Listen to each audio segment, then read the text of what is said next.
And let's be honest, life's a competition. So if I'm going to play, then I'm gonna play to win it. I refuse to sit and rot at a desk all day unless I have a passion. Aloha everyone, it's your favorite Hawaiian PokeTuber here, Alolan Koa. Thank you again for joining me here on a very special episode 0.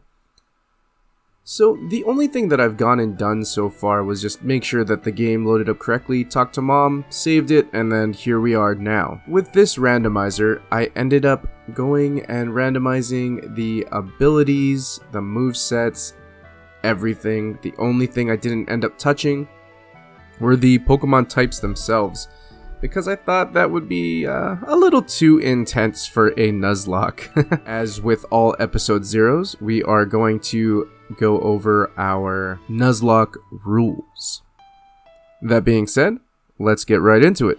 Moving on to rule number 1, you can only catch the first Pokemon you find on every route. Pretty self-explanatory. If it runs away or you faint it, like I've done countless times, you can no longer catch it. If a Pokemon faints, it is considered dead, and you must box it. So that is rule number 2, you can no longer use a Pokemon after they faint. Rule number 3, all Pokemon must be nicknamed. It's a mandatory thing, it brings a bond closer to you and your Pokemon. Rule number 4, a whiteout or blackout is considered a loss even if you do have Pokemon still present in your PC. Disqualified! And rule number 5, dupes. If you do end up running into a Pokemon that is the same as one that you've already have in your party, you can go ahead and run away from that encounter and retry for that route. For this one, I'm only giving myself one redo. My man! So if we have a Pokemon already, we get one chance to try and run into a new one. If we don't, we lose the encounter for that route. Moving on to clauses, we do not start enforcing these rules until I've received Pokeballs. Because as we've seen in our episode 1 of our Pokemon Ultra Sun randomizer, we died immediately and there was no way we could have stopped that. And of course, the shiny clause, if any shiny Pokemon are encountered, they're considered a free catch. Doesn't matter if you've caught a Pokemon on that route or you haven't yet, it's a free catch. You can go ahead and do so at that point. As always, I haven't touched anything in terms of the modifier for shiny encounters. I want to keep it as close to the base game as humanly possible. So that's what we're going to go ahead and try and do. Other than that, let's go ahead and get through these cutscenes and we will go from there.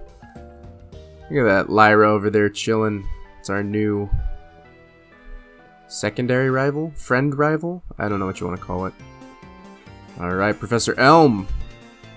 My boy. Yeah. Professor Elm. Hi, Koa.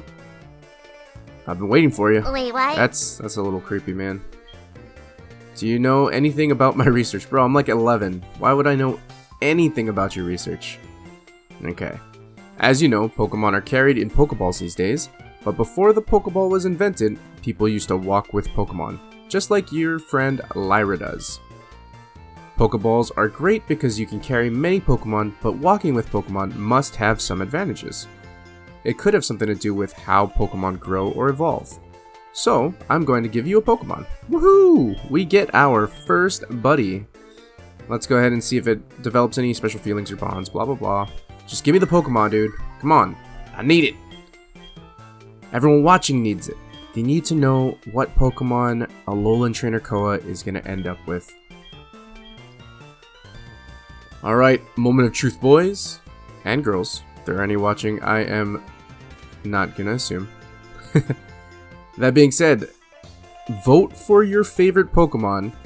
Doesn't matter what it is, I will end up choosing it. Hopefully it's not like a Magikarp or something, because that's gonna be extremely difficult. So, Pokemon number 1 is a Jirachi. Okay, that's actually a first. So as you saw in my Pokemon Ultra Sun randomizer, normally I get stuck with really not good Pokemon in the beginning. Yeah. So that being said, that's a nice change of pace. So we have a Jirachi first for our starter. And so yeah, Jirachi's gonna be our pick, right? Right? No? Okay, well, moving on, we'll see what else we get. We get a Smeargle. Disappointed! I mean, he can learn every TM, right? Every move tutor, something like that. Jack of all trades. Oh, please don't make me play with the Smeargle. And an Electivire. Okay! Wow. We actually got pretty decent pulls. Like, that normally doesn't happen. You know what I mean? Thank you very much. I am going to go ahead and hand it over to you. My fate is in your hands. Go ahead and vote for whichever starter you would like me to choose and use for this playthrough. With that being said, I did also want to give a huge shout out to my boy Q the Costa Rican. If you folks haven't already subscribed to him, go ahead, hit up his channel. Super cool guy. He is also starting a brand new playthrough as well. I think he's doing Diamond and Pearl. He's also looking for people to vote on which starter he has. So go ahead, send him a little bit of love. Go ahead and tell him which starter you should choose. If you're watching this, you should definitely choose Frostlass. Yeah. And name it Fubuki. That's how you say it, Fubuki. It means blizzard in Japanese. For those that don't know, I am also Japanese, so I'm Hawaiian and Japanese. Yes, Pearl Harbor jokes, go ahead, throw them in the comments. That'll be your question of the day. Anyway, as always, I'm Alolan Trainer Koa. Much mahalos for joining me here today. And aloha. Don't care what they all say, that's right. I'ma do this thing my way. Let's go. Been grinding hard on it all day. Okay. We work hard, then we all play.